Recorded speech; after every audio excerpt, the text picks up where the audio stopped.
Welcome. So in this part, we're going to go through some more questions, and we're going to go through questions which involve non-monic divisors. So here we have divide this by 2x plus 1. So our divisor is 2x plus 1, and this is a non-monic divisor. And what makes it non-monic is the fact that our coefficient of x is 2. So let me give you an example here. Something that would be monic, so a monic divisor would be like x plus 4. And the reason why we call it monic is because the coefficient of x in this case is 1. And mono means 1, so monic means your coefficient of x is 1. It's a non-monic if the coefficient is anything but 1. So for instance, 3x plus 2 is non-monic because the coefficient of x is 3. And that's how it works. Now, the reason why we're doing a special example when we have a non-monic divisor is because it's a little bit trickier to do it through normal polynomial long division. So I'm going to show you two ways of answering a question that asks you to divide by a non-monic divisor, two ways of doing it. The first way is just polynomial division. So I'm actually going to get you to try this for yourself because it is no different to what we've previously done. There's just a lot of fractions in it. So give it a go and see how you go. So pause the video and see how you go. Okay, so here's what I did just before. So it takes a bit of time to do these, and I didn't want this video to go on for hours on end. So here it is. Here is what your answer should look like if you did it correctly. And as you can see, there is a lot of fractions going on here, and all these fractions sometimes scares people off. But it is no different to what you would normally do. So you'd start off by going 2 times what would get me 3. Well, that's going to be 3 on 2. Because 3 on 2 times 2 is 3. And it's just that kind of thinking throughout the whole question to kind of get there. So it's no different to what you've previously done. It's just kind of using fractions. And if fractions kind of freak you out, you should be trying it to improve at them. But I'm also going to show you another method to do it as well, which is equating coefficients. But before we go on to equating coefficients, let's talk about how we would write our final answer for doing polynomial long division here.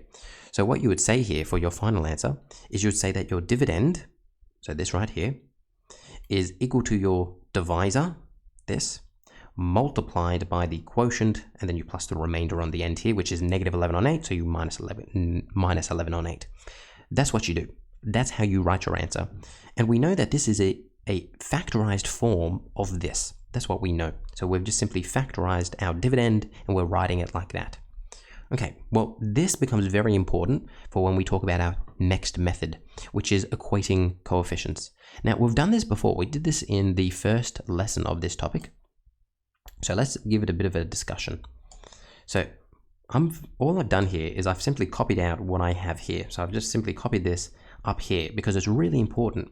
Now, you're probably thinking to yourself, well, this is clearly cheating because you're starting with the answer. And you're right, because, when you're doing this, you know what the dividend is, you know what the divisor is, but you don't know what the quotient is, nor do you know what the remainder is.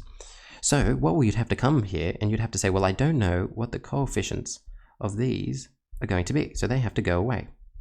And I could just replace them with A, B, C, and D. This is perfectly fine. I can do this. So, this was given to me in the question, this was given to me in the question, and I know that this times whatever the quotient is plus the remainder is going to be equal to my dividend. So by writing it out like this, I haven't written anything out that I don't know. I just need to figure out what the coefficients of each of these are. Okay, and that's what we're going to do. That's what the aim of the game here is. So we know that this is the expanded form of what we've done, and over here this is the factorized form of what we've done. So what we're going to do is we're going to expand this out and equate some coefficients. So let's give it a go. This takes a bit of time, so feel free to work at your own speed and just double check as you're going. First step, you're going to expand this out. So I'm going to expand this out. So I'm going to get 2x plus ax squared is going to be 2ax cubed. Then I'm going to get 2bx squared. Then I'm going to get plus 2xc. And then once I've done that, I need to expand out this 1. So it's going to be plus ax squared plus bx plus c. Then I have to plus this d on at the end here. So don't forget to plus that d on. Okay, then once you've done that, let's just gather together everything that has the same power. So this is the only one with x cubed. But as you can see here, I've got 2bx squared and ax squared. So let's just put them next to each other. I've got 2bx squared plus ax squared. So I put them next to each other. Bang, get rid of that, get rid of that. Then I'm going to come to my next one. Well, here I have 2xc and bx. So both of these have just x by themselves. So I'm going to put them next to each other. 2xc plus bx. And then finally what I'm going to do is go plus c plus d. All right. Once I've done that, the next thing that I'm going to do is do some factorizing. So this just stays as it is. This is just 2ax cubed.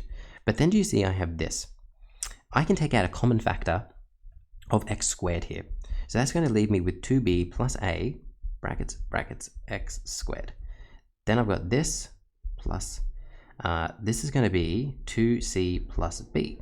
So I can take x out here. And then I have plus c plus d at the end. Perfect. Now remember, this is still the same as my factorized version over here, but now I've expanded it. So it's no longer in the factored form anymore. It's now expanded. So I can say some important things now. I can say that this 3, because it's in front of x cubed, is going to be equal to 2a, because this is in front of x cubed. Then I can say the following. I can say that this plus 2 here is going to be the same as this 2b plus a, because it's in front of x squared, just as this is in front of x squared.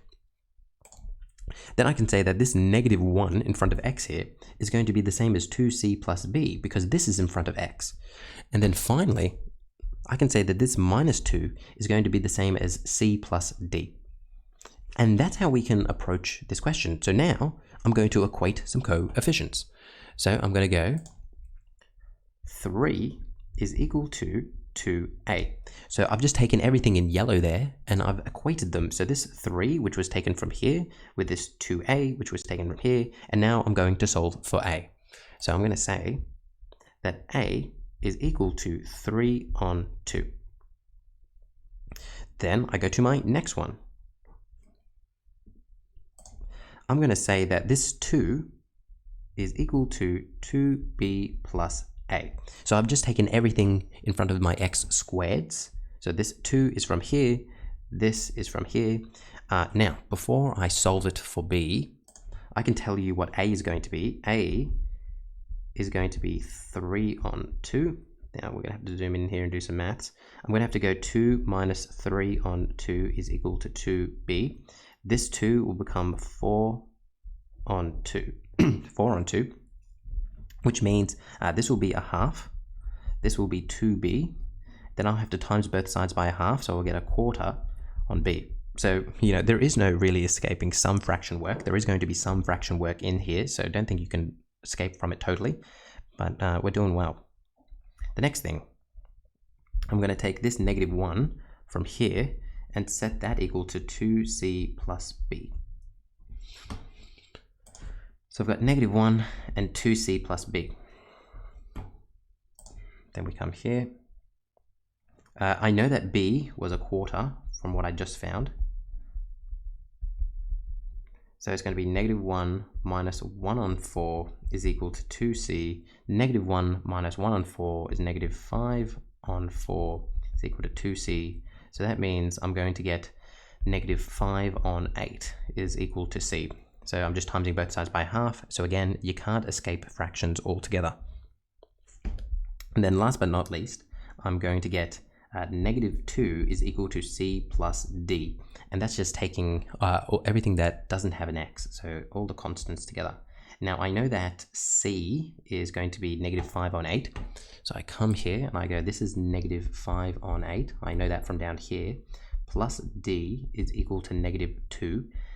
So that means I'm going to get negative 2 plus 5 on 8 plus d. I'm going to have to turn this to negative 16 on 8 plus 5 on 8, which is equal to d. Whoa, there are too many pluses there. And then, oh, sorry, this should be, things are falling apart. This should be that and that. Then this is negative 11 on 8 is equal to d. Okay. Now we have found the coefficients of everything. So we have found the coefficient of a, the coefficient of b, the coefficient Oh, sorry, we found the coefficient. We found A, B, C, and D. And these were all coefficients of what we began with up here. So A, B, C, and D. So now it's just a matter of subbing these in. And what you would find out if you sub them in is if we come back to our question here, as you can see, the number in front of x squared is 3 on 2, which is here. The answer, the coefficient of x is a quarter, which is B. The constant is negative 5 on 8, which is C. And the remainder is negative 11 on 8, which is D. So that kind of shows you how you're going. This is a very long video, but hopefully this makes sense of how you are equating coefficients. If you wanted to, you could just do it the normal way, but if you need to, you can use equating coefficients as an alternative. It's important that you have a good grasp of both and just understand the process of both. I'll see you in the next part.